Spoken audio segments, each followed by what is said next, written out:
الصبح بدا الصبح بدا الصبح بدا الصبح بدا الصبح بدا الصبح بدا. اور نہ صرف اجازت دی بلکہ اس پروگرام میں شریک ہو کر کے اس پروگرام کو اور زیادہ باوقار بنانے کا احسان کیا.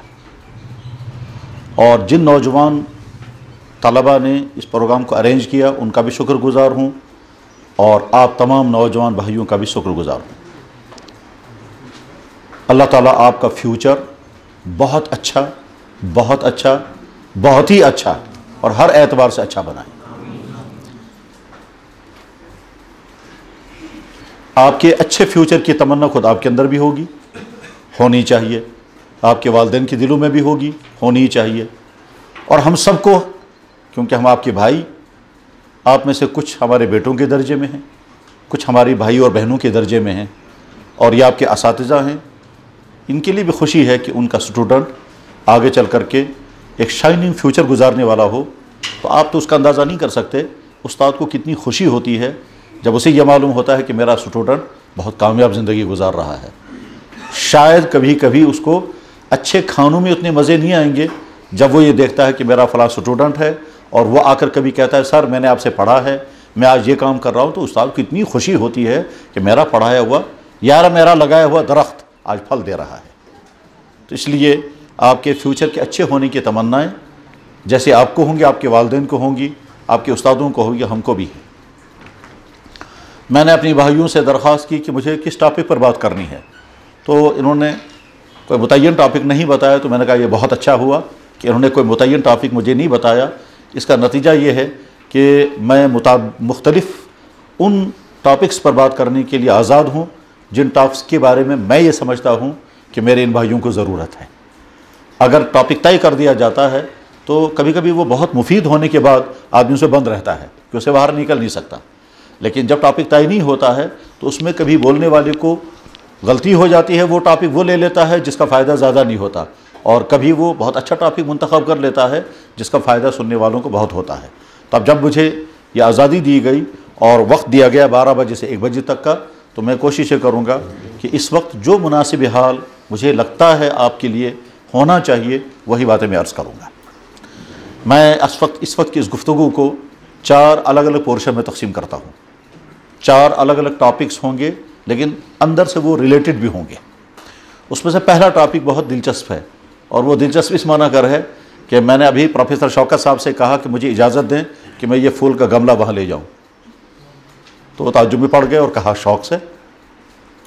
ان کو تعجب ہوا ہوگا کہ یہ کیوں مطالبہ ہو رہا ہے، اور شاید آپ سوچیں کہ ہاں خوبصورتی تو پسند ہوتی ہی ہے اس لیے، لیکن نہیں، میں نے اس لیے نہیں لے آئی. میں دراصل جو ہی ان کے اس میں کمرے میں گیا تو وہاں کئی طرح کے یہ پھول دیکھے تو مجھے ایک دم ایک نئی چیز ذہن میں آ گئی. اور وہ نئی چیز ذہن میں آئی یہیں یونیورسٹی کے کچھ حالات کی سننے کی وجہ سے.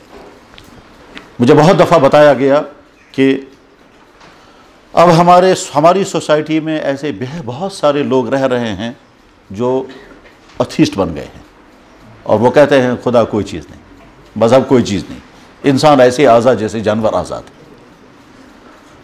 اس طرح کے لوگوں سے براہ راست بات کرنے کی نوبت تو نہیں آئی، لیکن بہرحال جب وہ ہیں اور وہ اپنی حد تک رہیں تو پھر مسئلہ صرف ان کی ذات کا ہے.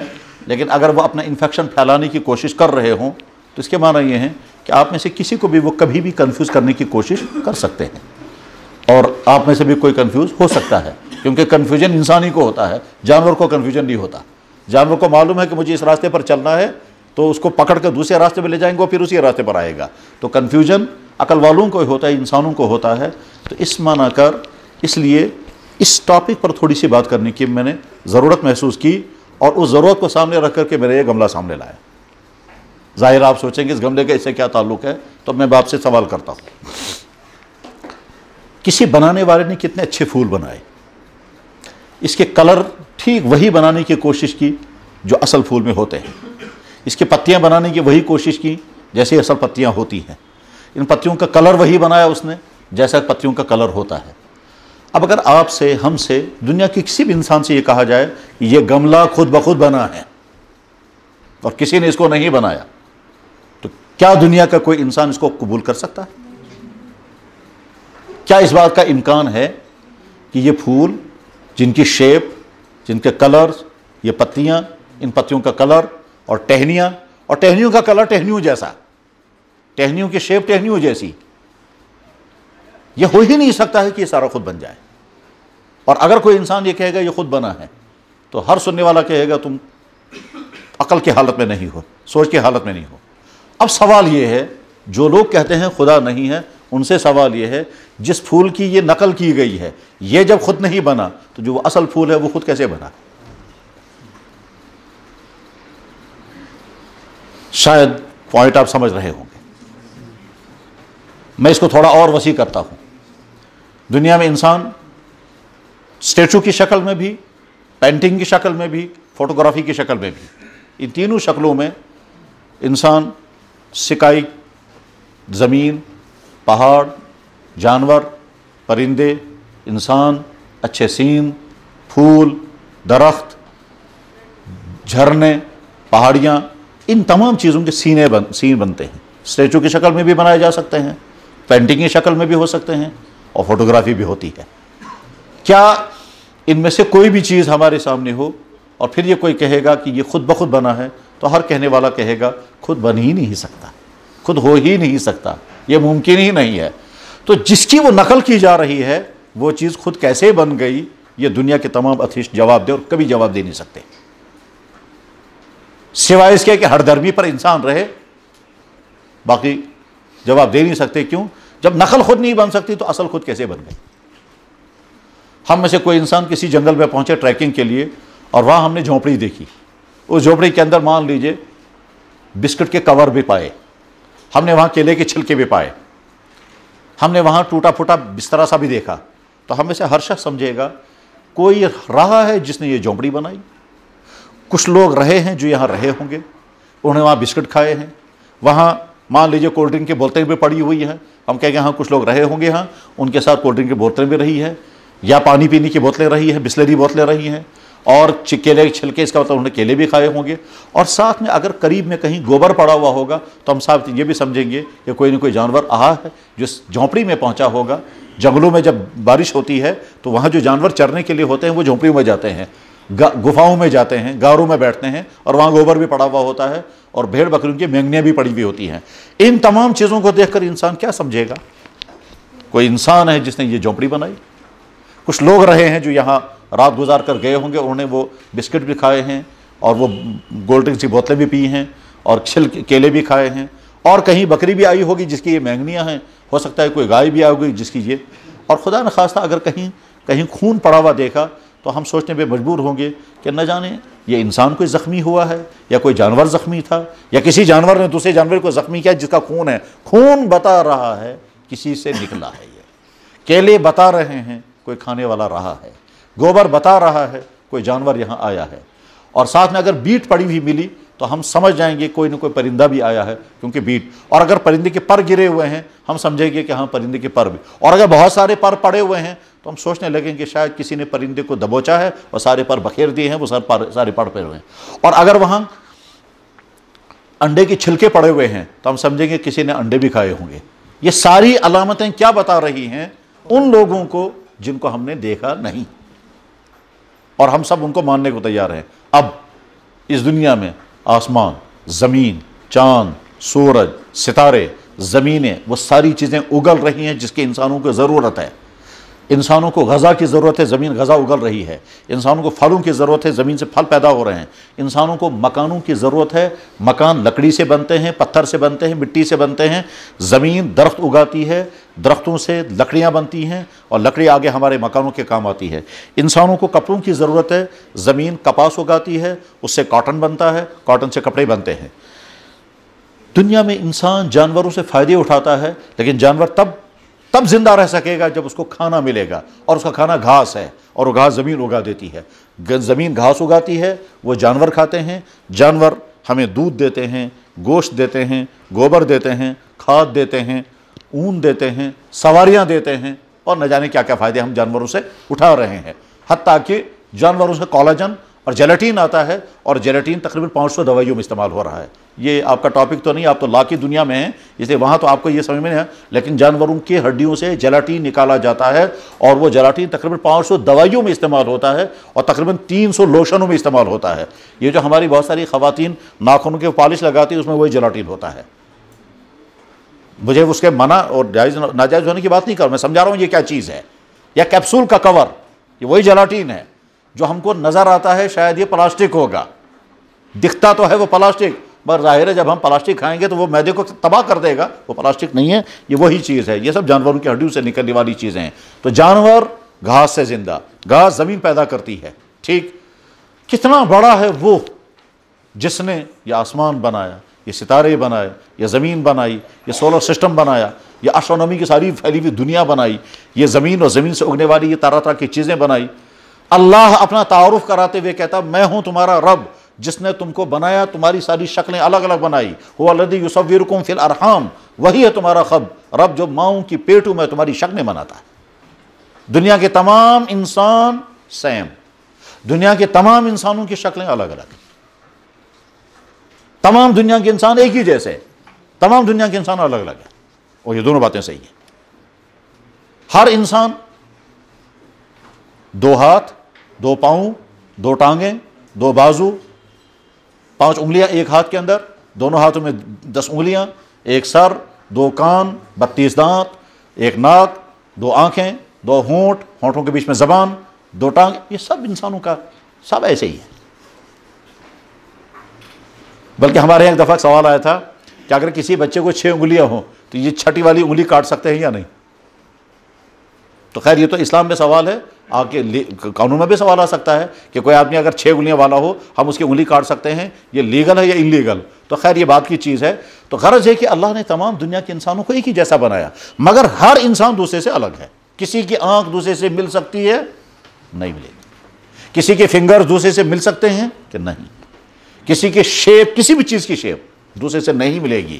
ہر انسان کی آوازیں الگ، ہر انسان کے چلنے کا سٹائل الگ، ہر انسان کے ہاتھ، اگر تمام لوگوں کے ہاتھ ایک جگہ کاٹ کر جمع کیے جائیں ہر ایک ہاتھ الگ الگ ہوگا۔ ساری دنیا کے انسانوں کی پاؤں اگر کاٹ کر ایک جگہ جمع کیے جائیں ہر انسان کے پاؤں کی شیپ الگ ہوگی۔ سب تمام دنیا کے انسانوں کے پاؤں، 5 انگلیاں، 1 انگوٹھا، ہر انگلی کے ساتھ ناخن، یہ تو سب ہوگا، لیکن اس کے بعد جب آپ غور کر کے دیکھیں گے تو شیپ سب کی الگ الگ ہوگی۔ جتنے درخت کھڑے ہیں ہر درخت کی مجموعی شیپ الگ بنتی ہے، ہر پتا اپنے سے الگ ہے، دنیا کا کوئی پتا دوسرے پتے کے ساتھ نہیں ملتا ہے۔ یہ کون کر رہا ہے؟ یہ وہی اللہ ہے۔ تو اللہ اپنا تعارف خود کراتے ہیں کہ میں ہوں وہ تمہارا رب، کہ ماں کے پیٹ میں نے تمہیں کسی کو مرد بنایا، کسی کو عورت بنایا، شکل میں نے بنائی۔ هو الذی یصورکم فی الارحام کیف یشاء، وہی ہے تمہارا رب جس نے ماں کے رحم کے اندر تمہاری شکلیں بنائی۔ اور اس کے بعد جب بچہ دنیا میں آتا ہے، تو آتے ہی اس نے وہاں اندر کوئی سکول جوائن نہیں کیا، وہاں کوئی ٹیچر پہ اندر نہیں ہے، وہاں کوئی سکھانے والا نہیں ہے، وہاں کوئی بولنے والا نہیں ہے۔ اور اس کے بعد جب یہ بچہ باہر آتا ہے تو جو ہی ماں اپنی چھاتی اس کے منہ میں لاتی ہے وہ فوراً چوسنا لگتا ہے۔ اس کو کس نے سکھایا یہ چوسنا؟ دنیا اگر خدا اس کو چوسنا نہ سکھائے تو دنیا میں کوئی انسان اس کو چوسنے کا طریقہ سکھا ہی نہیں سکتا۔ کیوں نہیں سکھا سکتا؟ اس لیے کہ ہم اس کے سامنے لیکچر نہیں دے سکتے، وہ سننے کے قابل نہیں ہے۔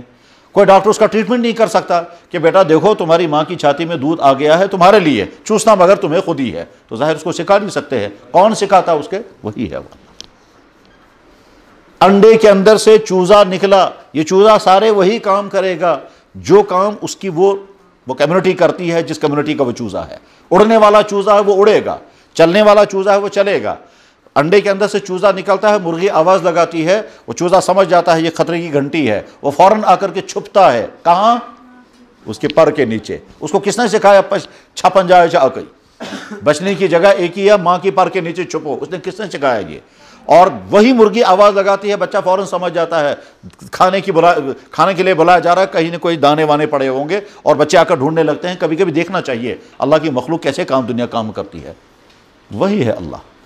تو اس لیے اگر خدا نخواستہ اس طرح کا سامنا آپ کو کرنا پڑے کیونکہ آپ کو کنفیوز کرنے لگے گا، تو آپ آنکھ بند کر کے کہیے یہ کائنات خود نہیں بنی، ہم خود نہیں بنے، ہم کو ہمارا پیدا کرنے والا ایک اللہ ہے۔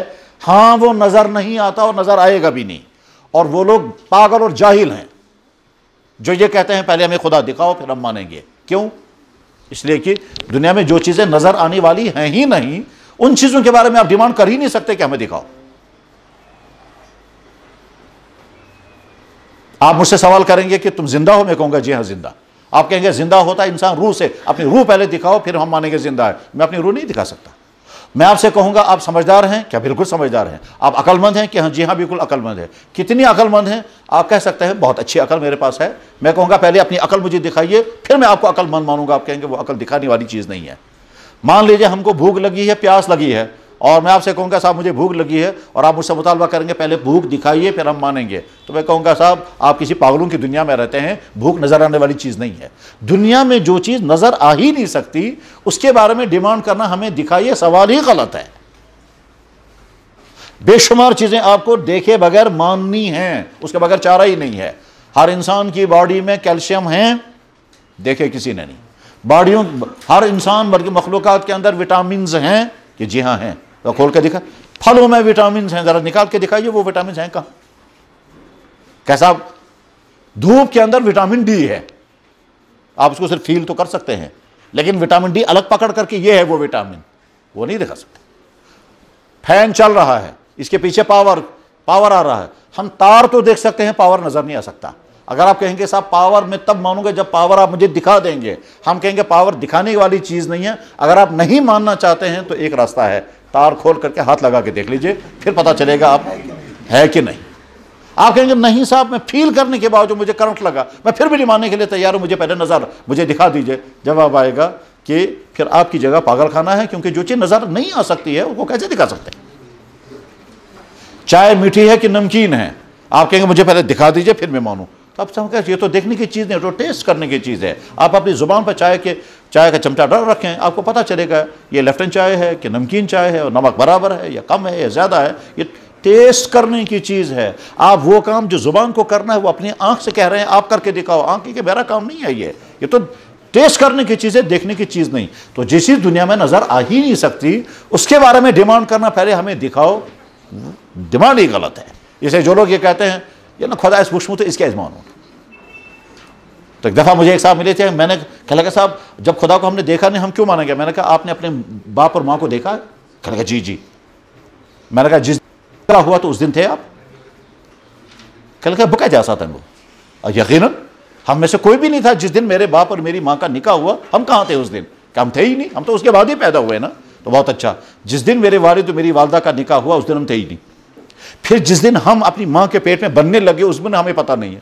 پھر ہم اپنی ماں کے پیٹ سے دنیا میں آ گئے، ہمیں یہ بھی پتہ نہیں ہم آ گئے، ٹھیک۔ اس کے بعد جب ذرا سا بڑے ہو گئے اور دیکھنے لگے، سننے لگے، سمجھنے لگے اور بولنے لگے تو ہماری ماں نے کہا بیٹا میں ہی ہوں تیری ماں ہوں، بلا گئے بلائی، اور باپ نے کہا میں تیرا باپ ہوں، ماں نے کہا یہی تیرا باپ ہے، باپ نے کہا یہی آپ کی ممی ہے۔ میں نے بھی دیکھا جو ماں مجھے گلے لگا رہی ہے اور مجھ سے محبت کرتی ہے اور دودھ پلاتی ہے یہی میری ماں ہوگی، کیونکہ ماں یہی کرتی ہے، اس کے علاوہ ہمارے پاس اور کوئی پروف نہیں ہے۔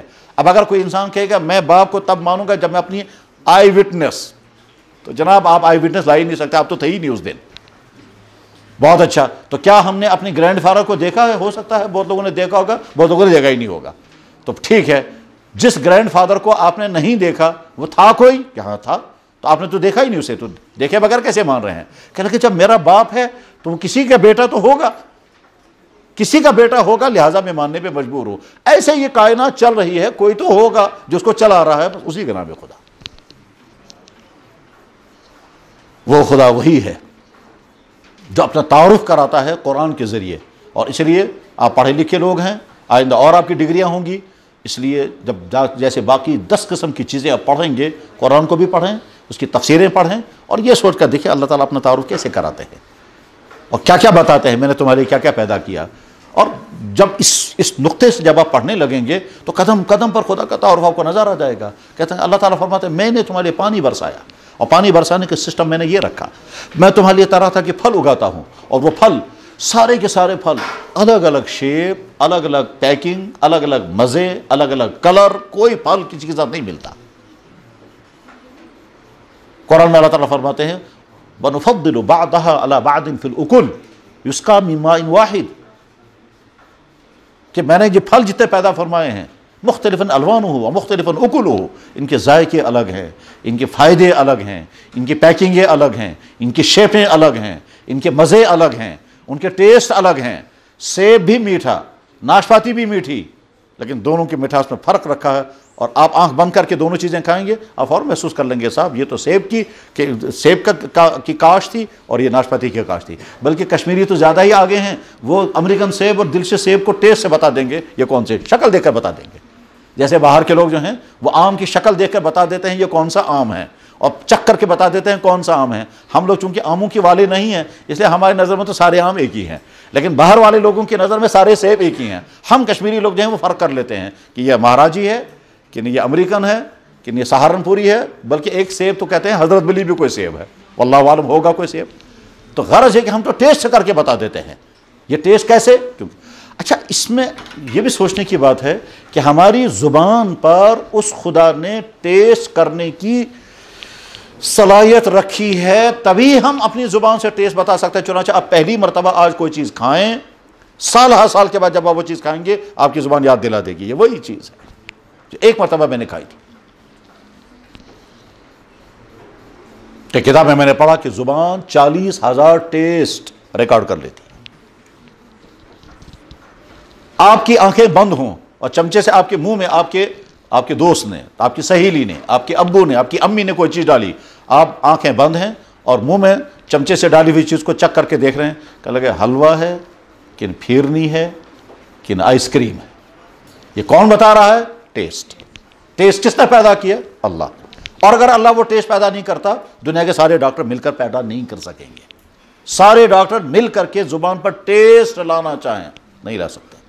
ایک دفعہ ایک صاحب مجھے ملے, کہنے لگے اس چیز تو داری چھو سنا سو چیز پیدا کرنے خاطر میں پون 10,000 روپے خرچ کر. جو چیز تم پھینکتے ہو اس کو پیدا کرنے کے لیے مجھے 10,000 روپے خرچ کرنے پڑتے ہیں. تو میں نے کہا میں سمجھا نہیں آپ کیا کہنا چاہتے ہیں. کہنے لگا تھوک آپ لوگ پھینکتے ہیں؟ کہنے لگا جی ہاں. کہنے لگے میرا منہ خشک ہو گیا ہے اور یہ پیدا نہیں ہو رہا ہے تھوک, اس لیے مجھے 8-10 ہزار کی دوائیاں ہر مہینے کھانی پڑتی ہے, تو میرا منہ تھوڑا سا تر ہو جاتا ہے, اس کے بعد میں کھانا کھا سکتا, ورنہ میرا منہ خشک ہو جاتا ہے. چنانچہ ہم دیکھیں کبھی کبھی آج خشک تو خشک کیسا, اور اس کے بعد پھر آدمی پریشان ہو جاتا ہے اور پھر پانی زیادہ پیتا ہے کہ تاکہ میرا منہ خشک ہو رہا ہے. اور پانی زیادہ پینے سے منہ کی خشکی دور ہو نہیں پاتی ہے, اس کی وجہ کچھ اور ہوتی ہے. کتنا بڑا ہے وہ اللہ جس نے زبان کو تر رکھنے کے لیے پورا ایک سسٹم بنایا ہے. انسان کی باڈی کی ایک ایک چیز بتاتی ہے اس کے پیچھے خدا کی طاقت کام کر رہی ہے. آنکھ اندر سے تر رہنی چاہیے, اور اس تر رکھنے کے لیے اللہ نے سسٹم بنایا دماغ میں, وہاں سے پانی آتا رہے گا اور وہ پانی آنکھ میں پہنچتا رہے گا, اور پانی کے بعد پھر یہاں کنارے میں ڈرین ہے اور اندر سے وہ پانی چلا جاتا ہے. اوپر سے پانی اتنی مقدار میں آتا رہے گا کہ آنکھ اندر سے تر رہے, اور اس کے بعد یہاں ڈرین سے اندر چلا جاتا رہے گا. اس لیے یہاں جب کبھی کبھی اوپر سے زیادہ پانی آتا ہے اسی کا نام ہے آنسو. تو اوپر یہ ٹنکی کہاں پر ہے جہاں سے یہ پانی آ رہا ہے؟ ایک دفعہ ایک لڑکے نے مجھے فون کیا, کہنے لگا جی ہم مدراس میں ہیں, چنئی میں, اور کشمیری تھے. کہنے لگا جی یہاں ایک لڑکا ہے وہ یہ کہتا ہے کہ خدا ہے اسے کچھ, خدا کہاں ہے؟ تو میں نے کہا کہاں ہے وہ لڑکا؟ کہنے لگا جی یہی ہے. تو میں نے کہا دے دو اسے فون. اب اسے فون لیا, میں تمہیں سب کیا کہتے ہو تم؟ کہنے لگا جی خدا کو ہم نے دیکھا نہیں, یوس نہ اس میں کیا مان ہو, جس کو ہم نے دیکھا نہیں اس کو کیوں مانتے ہیں؟ تو میں نے ان سے کہا دیکھو تم تامل ناڈو میں ہو, اور تامل ناڈو میں چاروں طرف سے ناریل کے درخت ہوتے ہیں, کوکونٹ کے درخت چاروں طرف ہوتے ہیں. جیسے یہاں سفیدے کے درخت چاروں طرف ہوتے ہیں ویسے ہی وہاں کوکونٹ کے درخت چاروں طرف نظر آتے ہیں, اور کوکونٹ کا درخت سیدھا ہوتا ہے, اس میں کوئی شاخ نہیں ہوتی, اور اوپر جو ہے وہ گولے بنتے ہیں, اور وہی گولا جو ہے آگے چل کر کے کوکونٹ ہوتا ہے. اس گولے کے اندر پہلے وہ چھوٹا سا گولا ہوگا, پھر سبز ہوگا, پھر بڑا بنے گا, بڑا بننے کے بعد اندر سے پانی آئے گا, وہ پانی جو ہے وہ بڑھتے بڑھتے آگے چل کر کے وہی کھوپرا بنتا ہے, پھر وہ خشک ہوتا ہے. اور کبھی کبھی دیکھا ہوگا جو تر کھوپرا ہے اس کو جب توڑ کے دیکھتے ہیں تو اندر سے پانی بھی نکلتا ہے. ٹھیک, تو میں نے ان سے کہا چاروں طرف سے تم کو نظر آ رہے ہوں گے درخت؟ کہنے لگا جی ہاں. میں نے کہا جو کھوپرے کے درخت کے اوپر گولا بنا ہے اس کے اندر وہ جو پانی ہے وہ پانی کہاں سے آیا؟ یا تو تم کہو بارش کا پانی اندر چلا گیا, مگر وہ تو اتنا سخت ہے کہ اندر پانی جا ہی نہیں سکتا, یا کہو زمین سے پانی اس کے اوپر پہنچا ہے مگر اندر سے کوئی پائپ نہیں ہے جس پائپ کے ذریعے سے پانی اوپر پہنچے گا, تو یہ پانی کہاں سے آیا؟ تمہیں کیا پتا؟ مطلب سوئی کیوں گو خدا یہ اتیابات مجھ, وہی ہے وہ خدا جس نے وہاں پانی پہنچایا. اور پانی پہنچانے کے لیے درخت کا سسٹم استعمال ہوتا ہے جو زمین سے پانی کھینچتا ہے, اس پانی کو میٹھا بھی بنا دیتا ہے, اور آگے چل کر کے وہ کھوپرا کا پانی اندر سے میٹھا, فائدے مند, بہت ساری بیماریوں کے لیے بہت مفید ہے, اور آگے چل کر وہی کھوپرا بنتا ہے. تو اللہ کی تعریف مخلوقات بتا رہی ہیں کہ جناب اللہ ہیں. دوائی بنی ہوئی ہمارے سامنے ہیں.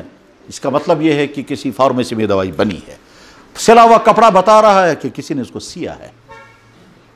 یہ ساری کائنات بتا رہی ہے. اس کا پیدا کرنے والا اور اس کا چلانے والا کوئی نہ کوئی لازماً ہے. ہاں وہ نظر نہیں آئے گا اس لیے کہ وہ نظر آنے والی چیز ہی نہیں ہے. دنیا میں جیسے بے شمار چیزیں نظر نہیں آتی ٹھیک اسی طرح سے اللہ بھی نظر نہیں آتا. تو اس لیے ہم آنکھ بند کر کے کہتے ہیں اس کائنات کا پیدا کرنے والا ایک اللہ ہے. اسی کو ہم کہتے ہیں لا الہ الا اللہ محمد الرسول.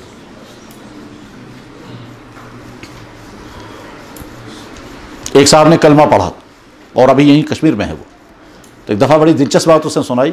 کہنے لگا جی میں ہر پتے کو دیکھ کر سوچتا ہوں یہ پتا اعلان کرتا ہے میرا بنانے والا میرا خدا ہے کیونکہ مجھ جیسا پتا دنیا میں ہے ہی نہیں کہیں. تو میں نے کہا بات تو صحیح ہے.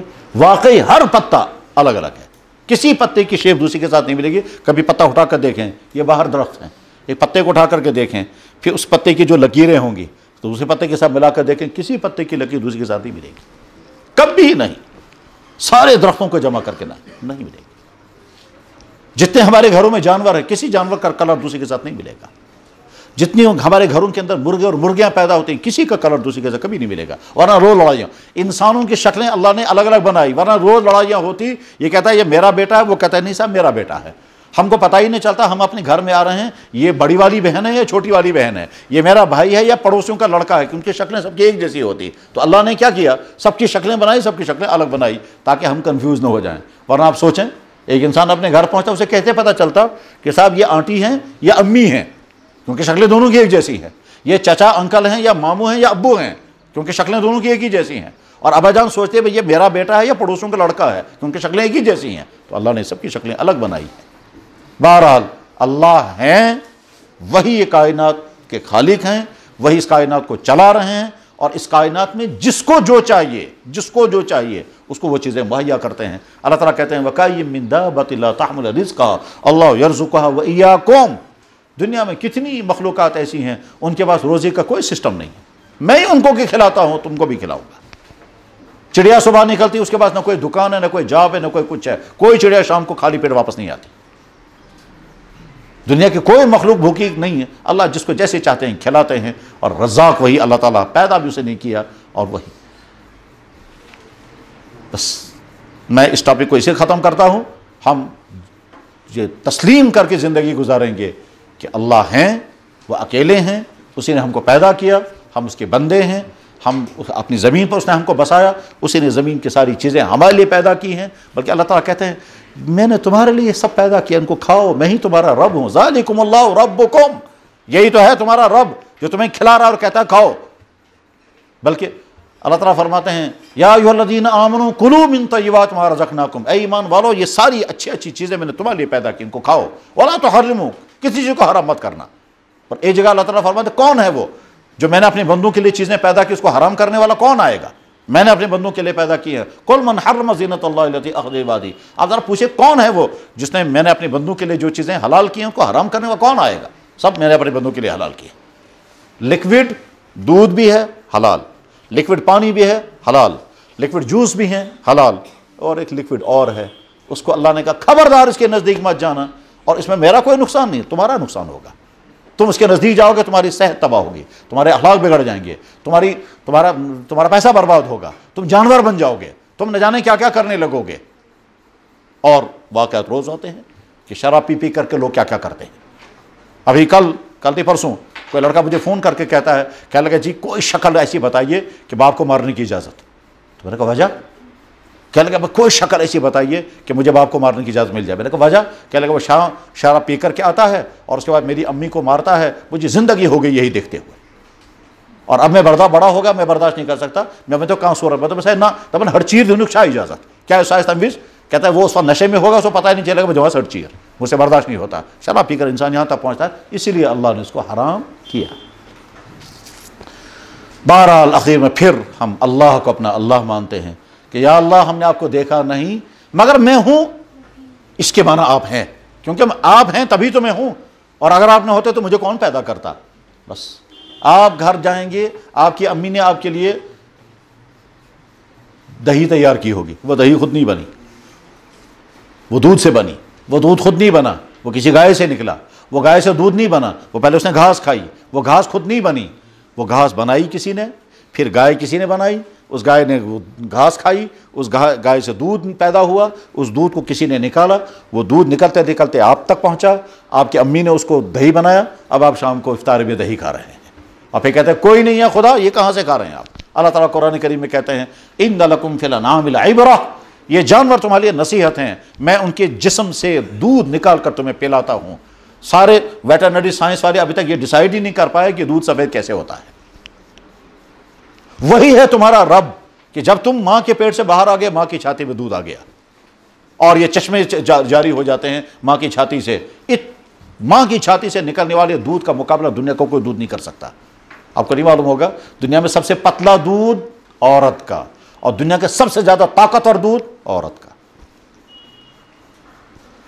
وہی ہے جس کو پیدا کرتا ہے، اور اتنا آپ کہ باڈی کے اندر سب سے نرم جگہ رکھا ماں کی چھاتی کو، کیوں؟ بچے کو دودھ پینا ہے، وہ ابھی پیدا ہو کر کے آیا ہے، اس کے ہونٹ اتنے کمزور ہیں کہ اگر چھاتی سخت ہوتی اور جو ہی چوسنے لگتا تو اس کے منہ میں چھالے پڑ جاتے، مگر اللہ نے اس کو اتنا نرم، اتنا نازک بنایا کہ وہ معصوم بچہ جو ابھی پیدا ہوا ہے، جس کے اندر کوئی طاقت ہی نہیں ہے، وہ جو ہی چھاتی کے ساتھ منہ لگاتا ہے، ذرا سا چوستا ہے، دودھ سارا آ جاتا ہے۔ اور عجیب بات ہے، مجھے اور کیا نقطہ یاد آ گیا، سبحان اللہ سبحان اللہ۔ ہم لوگ جب کھانا کھاتے ہیں ہم کو کیسے پتا چلتا ہے کہ معدہ بھر گیا؟ تھیلا ہمارے سامنے ہے نہیں، کہتا اللہ نے دماغ میں سیل رکھا ہے، وہ جو ہی معدہ بھر جاتا ہے سیل کہتا ہے بس کرو، بہت اچھا۔ لیکن جو بچہ ابھی پیدا ہوا اس کو کون کیسے پتا چلے گا اس کا معدہ بھر گیا یا نہیں؟ ٹھیک، تو اللہ نے اس کا سسٹم بنایا، یہ بچہ جو ہے دودھ پینے لگے گا، جو ہی اس کا معدہ بھر جائے گا وہ دودھ پینا چھوڑ دے گا، وہ بچہ ماں پھر پلائے گی، وہ ایک دو مرتبہ چوسے گا پھر چپ ہو جائے گا۔ اب اگر ماں نے اور زبردستی پلا دیا تو بعد میں وہ دودھ واپس پھینک دے گا۔ عجیب اللہ کے خدا۔ اور ماں جو ہے پریشان دبن ہے ہمیشہ دعا دیواں واپس کنچو پھٹی تھی وہاں کنچو پھٹنا، وہ پریشان ہو جاتی ہے، مگر وہ تو اللہ کا سسٹم ہے کہ معدے میں لوڈ زیادہ ہو گیا، یہ ہضم نہیں کر پائے گا، اسے ہم نے باہر نکال دیا۔ اس لیے ہم جب کھانا کھاتے ہیں ایک ٹائم آ جاتا ہے دماغ کہتا ہے بس کرو، اندر کیپیسٹی نہیں رہی ہے، ہم کہتے ہیں نہیں صاحب ٹیسٹ آ رہا ہے اور کھائیں گے، تو ہم زبردستی اور بھرتے ہیں، معدہ کرتا ہے اب تو مجھے معافی دے دو، ہم کہتے ہیں نہیں ابھی نہیں، مجھے اور ٹیسٹ آ رہا ہے، ابھی ہم کو ابھی پھر نہیں کھانی ہے، پھر آئس کریم کھانی ہے، پھر کچھ پھر اور جو ہے وہ سونپ بھی چبانی ہے، کھاتے ہیں نا یہاں کے لوگ۔ معدہ کہتا ہے مجھے معافی دے دو، کہتا ہے نہیں تجھے برداشت کرنا پڑے گا۔ معدہ کہتا ہے چل لاؤ، میں جب تک جوان ہوں تب تک میں سب تو پیستا رہوں گا، میں کرشر پوائنٹ کے بغیر ہی مجھے سب اللہ کا کیا ہوا ہے۔ بہرحال ہم اللہ کو اللہ مانتے ہیں، اسی نے ہم کو پیدا کیا، ساری کائنات اسی نے بنائی، اور وہی ساری کائنات کا نظام چلا رہا ہے قدم قدم پر۔ قرآن میں اللہ تعالیٰ کہتے ہیں وَكَأَيٍّ مِّنْ آيَةٍ يَمُرُّونَ عَلَيْهَا وَهُمْ عَنْهَا مُعْرِضُونَ، کتنی میری نشانیاں تمہارے سامنے سے گزرتی ہیں پر تم غور نہیں کرتے ان پر، اس لیے میں تم کو نظر نہیں آتا، اس لیے بعد میں کہتا ہوں خدا کا جو لوگ یہ خدا کو نہیں مانتے ہیں، میں کبھی کبھی ان سے کہتا ہوں بہت اچھا آپ اللہ کی زمین سے دفع ہو جائے، سب ہمارے مکان کو آپ ہم کو مالک ماننے کے لیے تیار نہیں، تو ہمارے مکان میں بیٹھے کیوں ہیں آپ؟ اور اللہ کی پیدا ہوئی یہ چیزیں آج کے بعد مت کھاؤ، اور اللہ کے دیا ہوا جسم اللہ کو واپس کر دو، اس کے بعد پھر زندگی گزار کے دکھاؤ۔ اور ایک دفعہ میں نے کچھ ارتیسوں سے کہا تھا، میں نے کہا دنیا کے سارے ارتیس مل کر کے مٹی کا ایک ذرہ بنائیں، جس مٹی سے سارے خزانے نکل رہے ہیں، اور وہ ذرہ بنا نہیں سکتے، کیوں؟ مٹیریل کہاں سے لائیں گے آپ؟ مٹیریل تو اللہ ہی کا بنایا ہوا ہے۔ بہرحال یہ بحث میں ختم کرتا ہوں، میں اگلا ٹاپک لیتا ہوں۔ آپ قانون پڑھ رہے ہیں، قانون پڑھنے کے معنی ہے کہ آپ مستقبل میں قانونی اداروں کے ساتھ وابستہ ہوں گے۔ ہو سکتا ہے آپ میں کوئی شخص جج کی کرسی پر پہنچے، آپ میں سے کچھ لوگ پریکٹس کریں گے، آپ لوگ میں سے کچھ لوگ قانونی اداروں میں ملازمتیں کریں گے، یعنی گویا مستقبل کی زندگی آپ کی قانون کے ساتھ جڑی ہوئی ہو۔ ٹھیک، قانون کیا کہتا ہے کہ ہر شہری کو قانون کی پابندی کرنی چاہیے، صحیح؟ تو بہت اچھا، جب ہر قانون کی پابندی کرنی چاہیے، اللہ بھی یہی کہتا ہے کہ تم قانون کی پابندی کرو، جیسے تمہارے بنائے ہوئے قانون تم نافذ کرو گے جج کی کرسی پر بیٹھ کر، وکیل بن کر، یا قانونی اداروں میں ملازم بن کر تم چاہو گے لوگ قانون کے مطابق زندگی گزاریں، ایسے اللہ کہتا ہے میں نے تمہارے لیے قانون بنایا، کچھ چیزیں تم پر لازم کی ہیں، کچھ چیزیں تمہارے لیے حرام کی ہیں، تم اپنے قانون کو نافذ کرو گے، میرا قانون بھی نافذ کرو، تم اپنے قانونی اداروں سے انصاف کرو گے، میں بھی انصاف کرنے والا ہوں، قیامت کے دن میں بھی عدالت کی کرسی پر بیٹھ کر تمہارا انصاف کروں گا۔ اس لیے قانون پڑھتے پڑھتے بار بار اپنے آپ کو کہیں ہم بھی خدا کے قانون کے پاس، ہم بھی خدا قانون پڑھانے والا اور قانون پڑھنے والا، یہ دونوں بار بار سوچیں میں قانون پڑھا رہا ہوں یا قانون پڑھ رہا ہوں، اور اس کے ساتھ ہی میں خود اللہ کے قانون کا پابند رہوں گا۔ اگر اللہ کا قانون ہے شراب نہیں پی جائے گی، اگر اللہ کا قانون ہے غلط افیئرس نہیں ہوں گے، اگر اللہ کا قانون ہے رشوت نہیں ہوگی، اگر اللہ کا قانون یہ ہے کہ کرپشن نہیں کیا جائے گا، اگر اللہ کا قانون یہ ہے کسی پر ظلم مت کرو، اگر اللہ کا قانون یہ ہے کہ فراڈ چیزیں مت بیچو، اگر اللہ کا قانون ہے کہ دفتر کا مال اپنے گھر مت لے جاؤ، اگر جو اللہ کا قانون ہے ہم اللہ کے قانون کے مان کر کے چلیں گے۔ اگر اللہ کا قانون ہے کہ تم آپس میں مرد اور عورتیں انلیگل تعلقات مت رکھنا، تم نکاح کرو فوراً جلدی کرو مگر غلط تعلقات آپس میں مت جوڑنا، تو ہم کو اللہ کے قانون کو ماننا ہے، ورنہ ہم کرائم والے بنیں گے، اور کرائم والے کو کہتے ہیں فاسق و فاجر مجرم۔ آپ قانون پڑھیں گے اور آئندہ آپ کو قانونی اداروں کے ساتھ جوڑ، تو ان قانونی تمام شعبوں سے تو مجھے تعلق نہیں ہے، مجھے تو بس ایک ہی چیز سے جو میں آپ کو بتانا چاہوں گا وہ یہ کہ قانون کا تعلق انسان کی ساری زندگی کے ساتھ ہے، اور زندگی کا ایک اہم ترین پارٹ، زندگی کا ایک اہم ترین حصہ فیملی لائف ہے، اور اس فیملی لائف کے متعلق قوانین کو کہا جاتا ہے پرسنل لا، جس میں نکاح، مینٹیننس، طلاق، مہر، بچوں کی پرورش، ڈیورس ہو جائے تو حقوق اور رائٹس، اور کوئی آدمی مر جائے تو وراثت کی تقسیم، وصیت، اس پورے حصے کو کیا کہا جاتا ہے؟ پرسنل لا۔ تو وہ ایک طرف سے اسلام ہے اور ایک طرف سے آپ قانون پڑھے ہوئے ہوں گے، تو آپ کو دو چیزوں کی مہارت پیدا کرنی ہوگی، تبھی آپ صحیح طرح سے اس کو چلا پائیں گے آگے۔ ایک طرف سے جس ملک میں یہ مسلمان لڑکا اور لڑکی رہ رہی ہے اس ملک میں فیملی لاز کیا ہیں، اور یہ مسلمان لڑکا اور لڑکی اگر ہیں تو ساتھ میں اس کو یہ بھی دیکھنا ہے کہ اسلام کیا کہتا ہے۔ مجھے بتانا تو نہیں تھا لیکن اب یاد آ گیا تو عرض کیے دیتا ہوں کہ ابھی جب سپریم کورٹ میں ٹرپل طلاق کا کیس چل رہا تھا تو آپ لوگوں نے تو سنا ہوگا، ڈسکشن خوب ہوئے ہوں گے اس پر، اور باتیں خوب ہوئی ہوں گی، سنا بھی ہوگا، مجھے وہ سارا اس وقت نہیں سنانا ہے۔ سپریم کورٹ پہ جب یہ مقدمہ چل رہا تھا تو گورنمنٹ کی طرف سے جو وکیل تھے ان میں سینئر وکیل تو میل تھا اور جونیئر وکیل فیمیل۔ یہ جو جونیئر وکیل فیمیل ہے یہ بتانے کے لیے کہ اسلام میں یہ جو طلاق کا سسٹم ہے یہ ظلم ہے اور اس کو بین ہو جانا چاہیے، یہ اس کو بتانا ہے۔ اس کے لیے اس نے کہا کہ میں نے یہ سوچا کہ مجھے پہلے طلاق کا سارا سسٹم سمجھنا ہے۔ ساتھ میں وہ یہ کہتی ہے کہ جب ہم لا پڑھ رہے تھے تو ہمارے کسی ٹیچر نے بتایا تھا کہ بیٹا دیکھو، جب تمہیں کوئی کیس لڑنا ہو تو پہلے اس کیس کو مخالف کی طرف سے اسٹڈی کرو، گویا تمہیں جس چیز کا جواب تیار کرنا ہے پہلے اصل کیس سمجھو تم اس کی طرف سے وکیل بن کر۔ یعنی وہ یہ کہنا چاہتی ہے کہ مجھے یہ بتانا ہے کہ طلاق ظلم ہے تو پہلے مجھے طلاق کو سمجھنا ہے، اور میں طلاق کو سمجھنا ہے طلاق پرو طلاق ہو کر کے، یعنی میں پہلے سمجھنا ہے کہ اگر میں طلاق کو مانوں کہ یہ صحیح ہے تو میں کیسے اس کو ثابت کروں گا، اس کے لیے مجھے ڈیٹیل پڑھنی ہے۔ بہرحال اس غرض کے لیے اس نے قرآن، اس کی تفسیریں، حدیث، اس کی تشریحات اور اسلامی فقہ یہ سارا اس نے پڑھا، اور پڑھنے کے بعد وہ اس نتیجے پر پہنچی کہ طلاق کا یہ سارا سسٹم جو اسلام میں ہے یہ بالکل جینیون ہے اور بالکل جسٹس کے مطابق ہے، اور کورٹ ہمیں سپریم کورٹ میں آ کر کے کہتی ہے کہ جناب اسلام میں جو طلاق کا سسٹم یہ بالکل صحیح ہے، اور میں مسلمان ہوتا چنانچہ وہ مسلمان ہو گئے، اور آج اس کا نام عالیہ ہے۔ اس سے انٹرویو لیا گیا کہ آپ مسلمان ہو گئے؟ کہنے لگے جی ہاں۔ کیوں؟ کہنے لگا طلاق کا سارا سسٹم پڑھ کر۔ اس نے کہا یہ طلاق تو ظلم ہے۔ کہنے لگا میں نے طلاق کا سارا سسٹم پڑھا، مجھے لگا یہ ظلم نہیں، یہ انصاف ہے۔ البتہ آپ لوگ صحیح سمجھ نہیں پا رہے ہیں۔ کہنے لگا صاحب آپ نے اسلام قبول کیا، آپ کے گھر والوں نے کیا کہا؟ انہوں نے کہا میرے شوہر بہت اچھے مائنڈ کے ہیں، میں نے ان کے سامنے کہا میں مسلمان ہو گئی تو میرے شوہر نے کہا بہت اچھا، مجھے بھی بتاؤ کیا ہے اسلام، اگر مجھے اچھا لگے کہ میں بھی مسلمان ہو جاؤں گا۔ کہنے لگا میں نے اس کو بھی بتایا اور 1-1.5 ہفتے کے بعد وہ بھی مسلمان ہو گئے۔ کہا صاحب آپ کہاں کے ہیں؟ کہنے لگا میں دلی کی ہوں، دلی کے رہنے والی ہوں، میرے والد جسٹس تھے، انہوں نے ہم کو قانون پڑھایا، میرے بھائی یا بہن وہ بھی انہوں نے قانون نہیں پڑھایا، وہ بھی پریکٹس کر رہے ہیں۔ میرے بھائی جس چیز کو ہم سمجھتے تھے قابل نفرت، اسی چیز کو ایک شخص نے ہدایت کا راستہ بنا دیا۔ خیر، تو آپ آگے چل کر کے آپ کو مسلم پرسنل لا بہرحال ڈسکس کرنا ہے۔ آپ میں سے کوئی جج بنے تب، آپ میں سے کوئی وکیل بنے تب، آپ میں سے کوئی قانون کے کسی ادارے میں بھی چلا جائے تو مسلم پرسنل لا کے ساتھ آپ کو، تو اس لیے اس کو سمجھنا ہوگا بہت ڈیٹیل کے ساتھ، یعنی اسلام کا نکاح کا سسٹم کیا ہے، اسلام کا طلاق کا سسٹم کیا ہے، اسلام کا مینٹیننس کا سسٹم کیا ہے، اسلام کے پراپرٹی تقسیم کرنے کا سسٹم کیا ہے، اسلام میں وصیت کا قانون کیا ہے، قانون نکاح، قانون طلاق، قانون نفقہ، قانون حضانت، قانون فسخ نکاح، قانون فسخ نکاح، قانون مبارات فسخ نکاح، یعنی مطلب یہ ہے کہ ایک عورت اپنے شوہر سے طلاق لینا چاہتے ہو، طلاق شوہر دینے کو تیار نہیں ہے، یا شوہر ہے ہی نہیں جو طلاق دے سکے، اس عورت کو اس نکاح سے باہر نکالنا ہے، اس باہر نکالنے کو کہتے ہیں فسخ نکاح۔ یہ فسخ کیسے ہوگا؟ کون کون سے صورتوں میں ہوگا؟ ایک بیوی کہتی ہے کہ میں اپنے شوہر کے ساتھ رہنا نہیں چاہتی، کیوں نہیں رہنا چاہتی؟ کہ وہ خوبصورت نہیں ہے، تو کیا اس بنیاد پر اس کا نکاح فسخ کر دیا جائے؟ یا ایک عورت یہ کہتی ہے کہ میں اپنے شوہر کے ساتھ رہنا نہیں چاہتی، کیوں؟ کیونکہ وہ ان پڑھ ہے۔ تو سب ان پڑھ ہے تو تم نے نکاح کیوں کیا؟ اور ایک عورت یہ کہتی ہے کہ میں اپنے شوہر کے ساتھ رہنا نہیں چاہتی، کیوں؟ کیونکہ وہ پاگل ہو گیا۔ یہ کیس جینوین ہے۔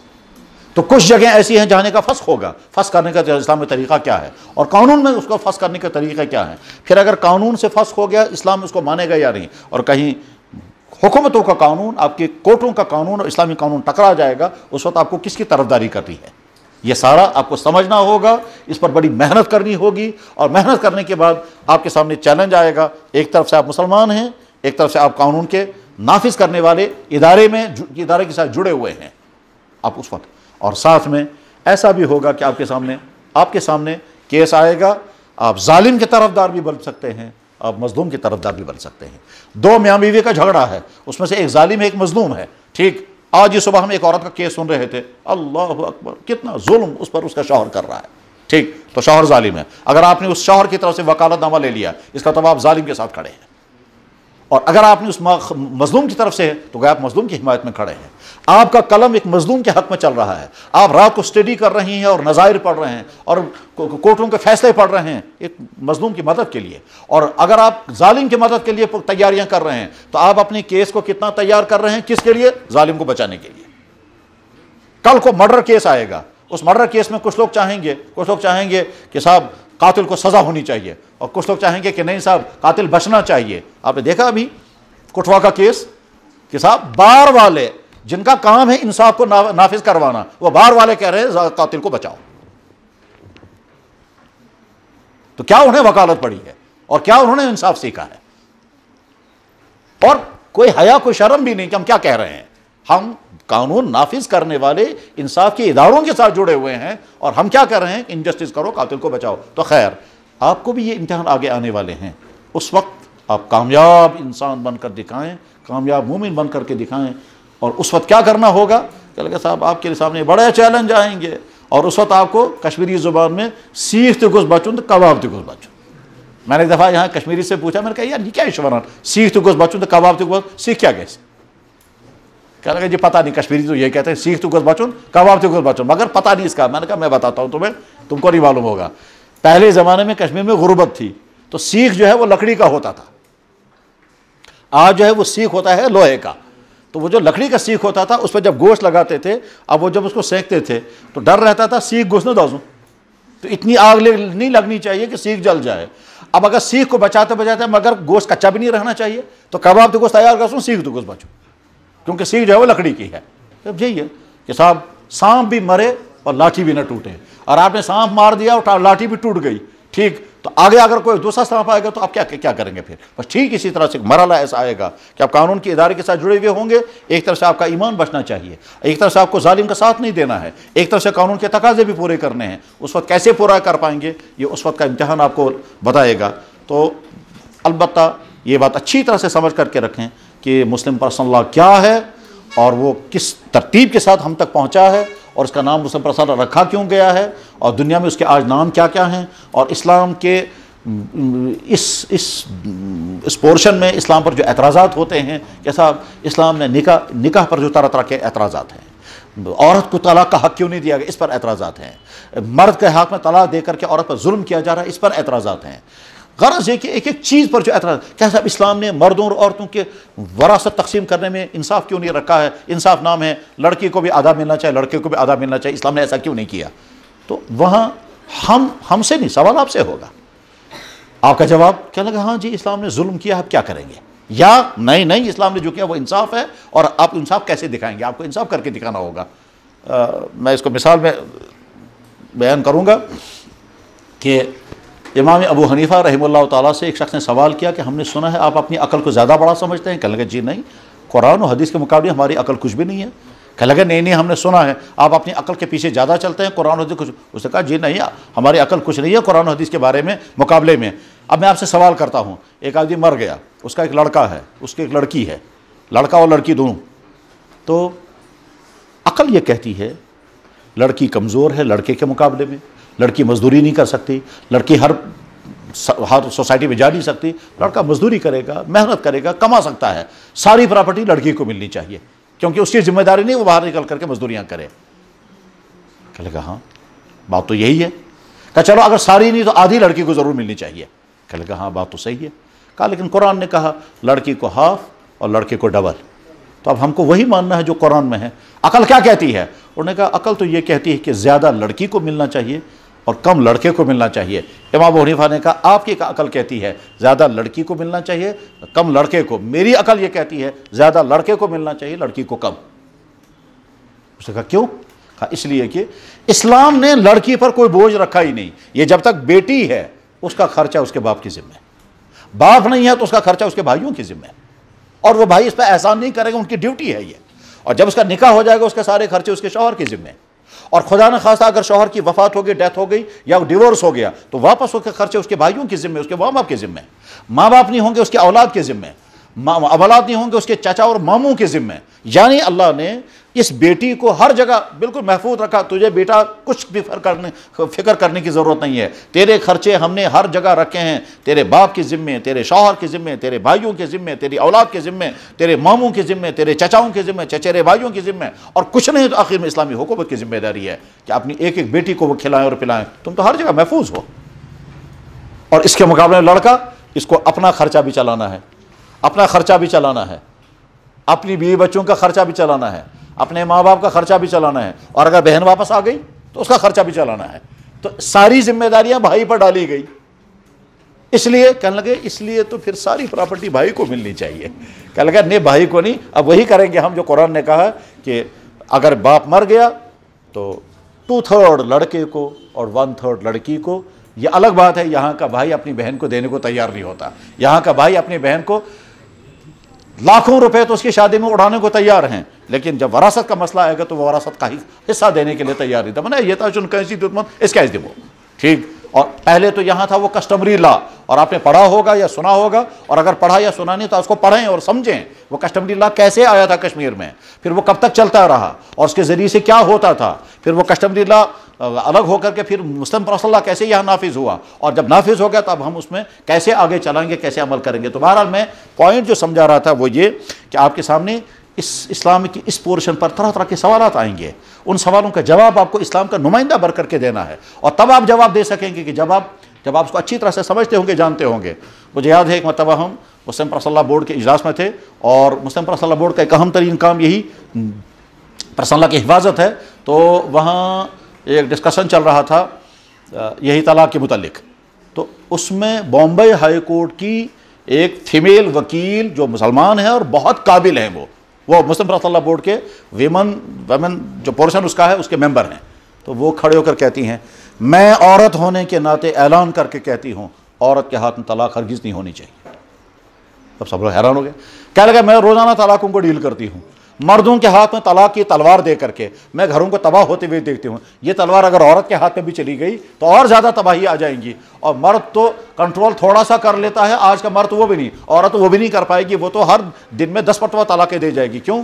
عورت کا مزاج اللہ نے ایسا بنایا, وہ ایک دم ریا کھٹ کرتی ہے اور 2 منٹ کے بعد تو پچھتانے لگتی. اس کا مزاج اللہ نے ایسا بنایا, اور یہ مزاج اللہ نے ایسا کیوں بنایا, اس کی ایک مصلحت ہے اور اس کے فائدے ہیں. ایسے ہی نہیں ہے خواہ.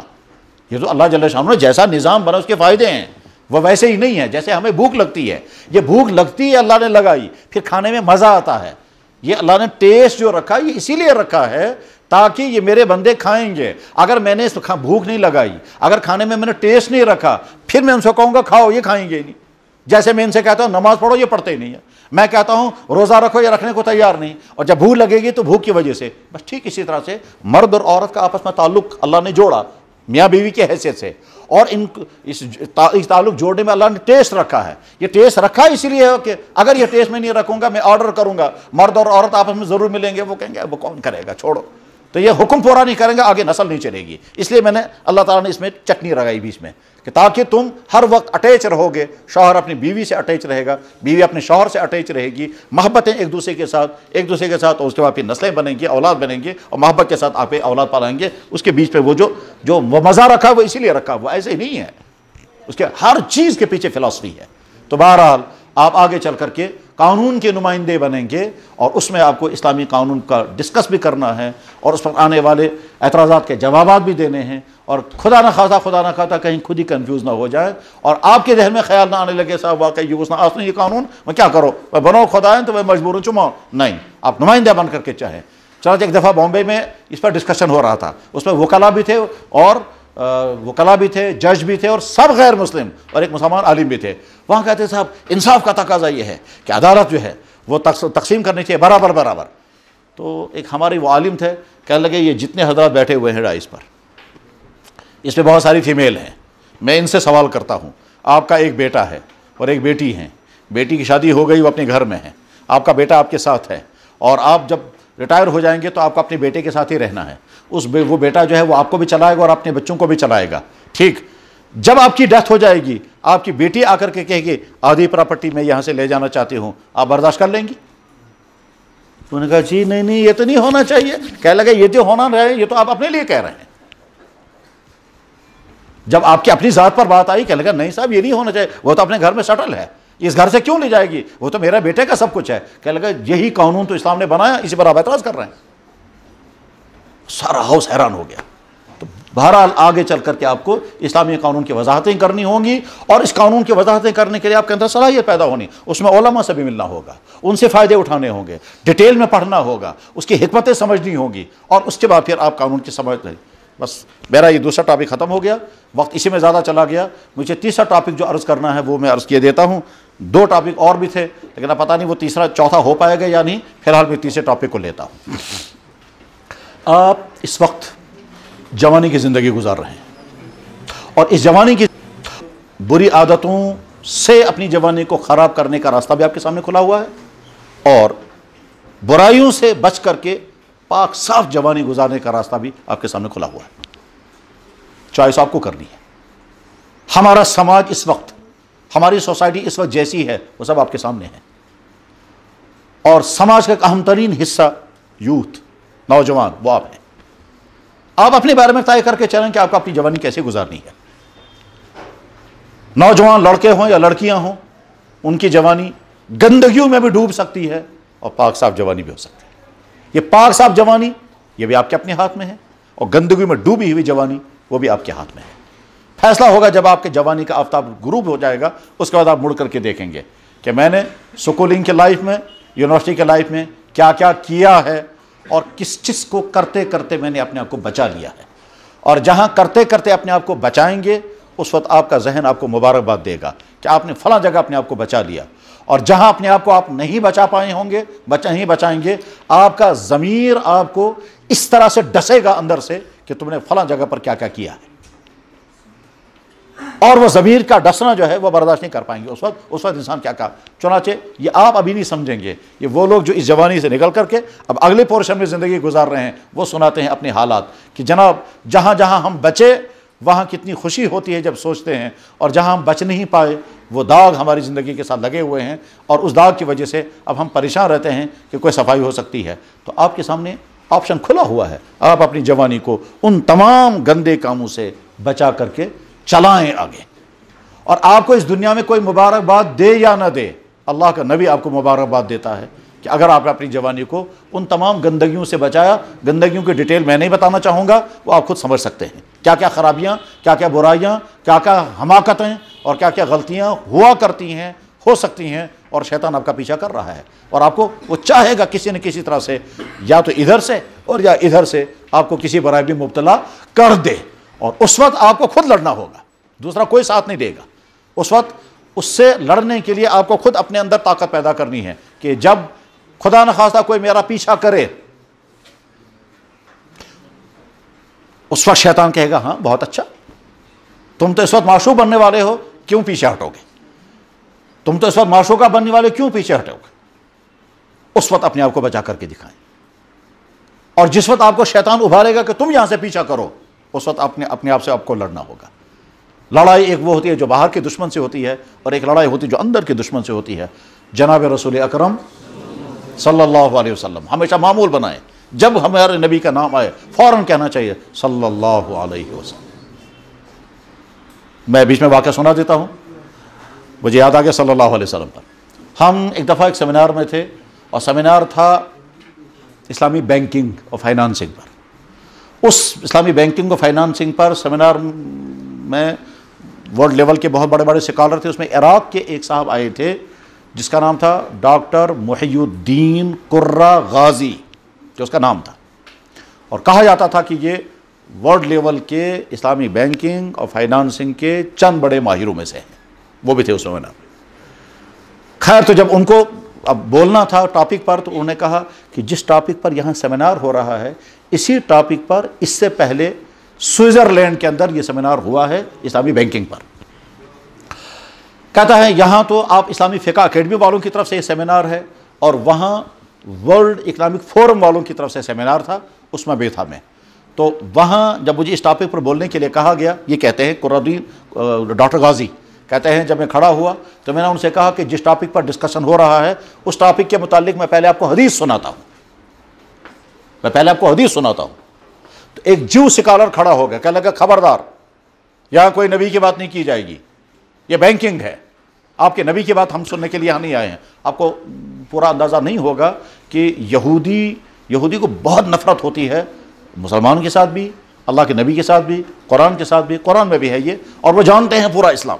تو اس نے کہا ہم یہاں حدیث سننے کے لیے نہیں آئے، اور یہ مسلمانوں کی بڑی مصیبت ہے کہ ہر جگہ قرآن اور حدیث لاتے ہیں بیچ میں، ہم یہاں بینکنگ پر بات کرنے کے لیے آئے ہیں، بینکنگ۔ انہوں نے کہا پہلے آپ دیکھیں کہ یہ حدیث اس ٹاپک سے ریلیٹڈ ہے یا نہیں، یہ حدیث اس ٹاپک کے بارے میں روشنی ڈال رہی ہے یا نہیں۔ اس نے کہا بینکنگ کے بارے میں حدیث کیسے ہو سکتی ہے، بینکنگ آج کا کیس ہے، اس زمانے میں بینکنگ تھی نہیں، اس آپ حدیث نہیں سنائیں گے۔ انہوں نے کہا پلیز آپ پہلے حدیث سن لیں، اس کے بعد پھر۔ خیر، مجھے وہ حدیث نہیں سنانی، وہ ٹاپک نہیں سنانا، کیونکہ وقت ختم ہو جائے گا۔ تو انہوں نے کہا کہ صاحب ٹاپک ہمارا یہ ہے، اس کے بارے میں اللہ کے نبی محمد رسول اللہ کی حدیث یہ ہے۔ تو سارا حال حیران ہو گیا کہ 1400 سال پہلے جب بینکنگ تھی ہی نہیں، اس وقت اللہ کے نبی نے اس بارے میں یہ حدیث کیسے بیان فرمائی؟ اور یہ آدمی حیران ہوتا ہے اس وقت، ایمان والے کا ایمان بڑھ جاتا ہے اس وقت، اور بڑھنا بھی چاہیے۔ میں اس کو سمجھانے کے لیے الگ مثال لاتا ہوں۔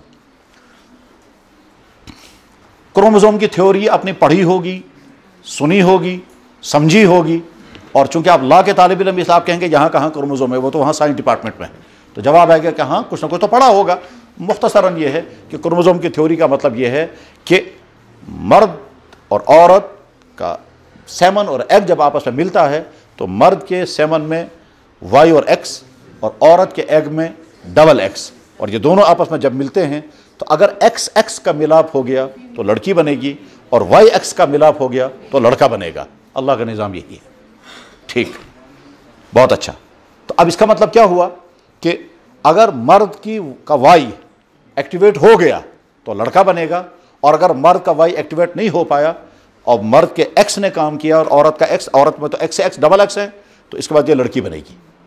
یہ ہے تھیوری۔ اب دیکھیں، جناب رسول اکرم صلی اللہ علیہ وسلم مدینہ شریف تشریف لائے تو یہودی سکالر جو اس زمانے کا سب سے بڑا سکالر تھا، اس کا نام تھا عبداللہ ابن سلام، وہ آیا، کہا مجھے 3 سوال کرنے ہیں، اور ان 3 سوالوں کے بعد مجھے ڈیسائیڈ کرنا ہے کہ آپ اللہ کے نبی ہے یا نہیں۔ اس نے ایک سوال یہ کیا، مجھے یہ بتائیے ماں کے پیٹ میں لڑکا کیوں بنتا ہے اور لڑکی کیوں بنتی ہے؟ وہ کیا چیز ہے کہ لڑکا بن گیا، وہ کیا چیز ہے کہ لڑکی بن گئی؟ اب اللہ کے نبی علیہ السلام اگر اس وقت کروموزوم کی تھیوری بتائیں گے تو نہ وہ بتائیں گے نہ وہ سمجھ میں آ جائے گی، کیونکہ کروموزوم کی تھیوری تو آج کی تھیوری ہے۔ اور اگر اللہ کے نبی علیہ السلام کوئی ایسی بات کہیں گے جو آج کی تھیوری کے مطابق غلط ہو جائے تو سب لوگ کہیں گے نبی نے غلط جواب دیا تھا۔ تو گویا ایک جواب صحیح بھی آنا چاہیے، اور اس وقت کی ٹرمنالوجی میں جواب آنا چاہیے، اس وقت کی لینگویج میں جواب آنا چاہیے۔ تو اللہ کے نبی نے کیا فرمایا کہ جب مرد اور عورت کا پانی آپس میں ملتا ہے، پانی فرمایا، لیکن ہوتا کیا ہے، عورت کا ایگ اور مرد کا سیمن، یہ دونوں آپس میں ملیں گے، تو آپ نے فرمایا کہ مرد کا نطفہ عورت کے نطفے پر غالب آتا ہے تو لڑکی بنتی ہے، اور عورت کا نطفہ مرد کے نطفے پر غالب آتا ہے تو لڑکی بنتی ہے۔ یہ ٹھیک وہی تھیوری آئی 1400 سال پہلے اللہ کے نبی نے وہ بات بیان فرمائی جو آج کی تھیوری بتا رہی ہے۔ اس وقت انہوں نے یہ تھیوریاں تو نہیں پڑھی تھی، گائننگ انہوں نے نہیں پڑھی تھی، غرض جب اس یہودی نے سنا کہ اللہ کے نبی علیہ الصلوۃ والسلام نے بینکنگ کے متعلق یہ بات اس وقت فرمائی جب بینکنگ تھی ہی نہیں، تو وہ حیران ہو گیا اور وہاں سے آ کر کے ڈائس پر پہنچا، اور ڈائس پر پہنچ کر وہ کیا کہتا ہے کہ جب تم مسلمان اپنی نبی کا ریسپیکٹ کرتے ہو تو اس وقت کیا کرتے ہو؟ تو اس نے کہا ہم اس وقت کہتے ہیں صلی اللہ علیہ وسلم۔ تو یہودی سکالر کہتا ہے تمہارے نبی کی یہ بات سن کر میں بھی اس کا ریسپیکٹ کرتا ہوں، میں بھی کہتا ہوں صلی اللہ علیہ وسلم۔ تو جب نبی کا نام آئے تو فوراً کہنا چاہیے صلی اللہ علیہ وسلم۔ تو جناب رسول اکرم صلی اللہ علیہ وسلم نے جوانوں کے متعلق کیا فرمایا؟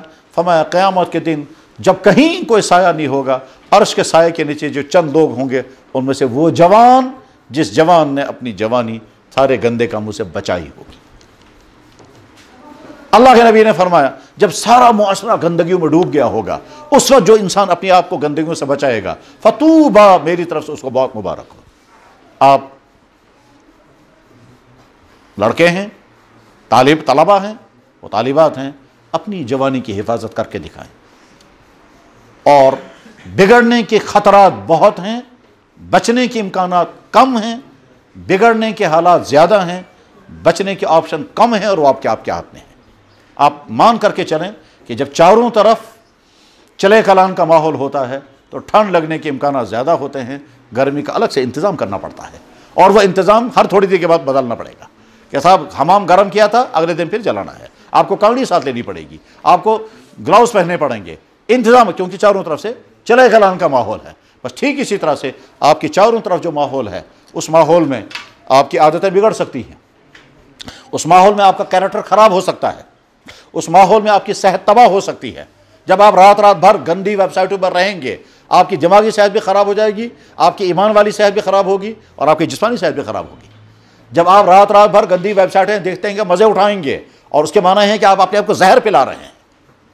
تو اس لیے اپنی صحت کی بھی حفاظت کریں، اپنی عادتوں کی بھی حفاظت کریں، اپنے کیریکٹر کی بھی حفاظت کریں، اپنی ایمان کی بھی حفاظت کریں، کیونکہ آپ سرمایہ ہیں خود اپنے، آپ کا مستقبل آپ کے انتظار میں ہے، آپ کا مستقبل آپ کو انتظار میں دیکھے گا آپ کیا بنیں گے، آپ آگے چل کر کے کامیاب اور صحیح انسان بنیں گے، اچھے مسلمان بنیں گے، یا بگڑے ہوئے، خراب، کورپٹ، بری عادتوں میں گرفتار، گندے مزاج والے، گناہوں میں ڈوبے ہوئے، اس طرح کے انسان بنیں گے۔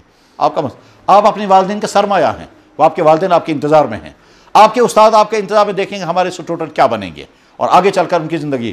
تو آپ صرف آپ اپنے نہیں ہیں، آپ بہتوں کے ہیں، اور بہتوں کی نظریں آپ پر ہیں۔ تو اس لیے آپ کا سماج آپ کے انتظار میں ہے، آپ کا معاشرہ آپ کے انتظار میں ہے، کل آپ کی عدالتیں آپ کے انتظار میں ہوں گی، کل مظلوم آپ کے انتظار میں ہوں گے۔ آپ جب خود ہی ظالم ہوں گے تو آپ مظلوم کا ساتھ نہیں دیں گے۔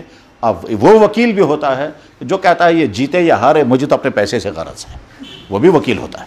وہ وکیل بھی ہوتا ہے کہ جس کا کہتا ہے مشکلن آج میں دودھ گاؤ یتس کالس بہک تیتس کالس کاڑوں سمجھ دودھ نکالتا رہوں گا۔ اور وہ وکیل بھی ہوتا ہے کہ جو کہتا ہے کہ صاحب اس مظلوم کا ساتھ دینے کے لیے میں کھڑا ہوں، مجھے فیس ملے یا نہ ملے، مجھے تو اس مظلوم کو انصاف دلا کر کے رہنا ہے۔ اور جس دن اس کے حق میں فیصلہ ہوتا ہے کہہ کہ میں نے بہت، چنانچہ ایک حدیث میں ہے کہ ایک لمحے کا قلم جو انصاف کی تائید میں چلے 100 سال کی عبادت سے زیادہ طاقتور ہے۔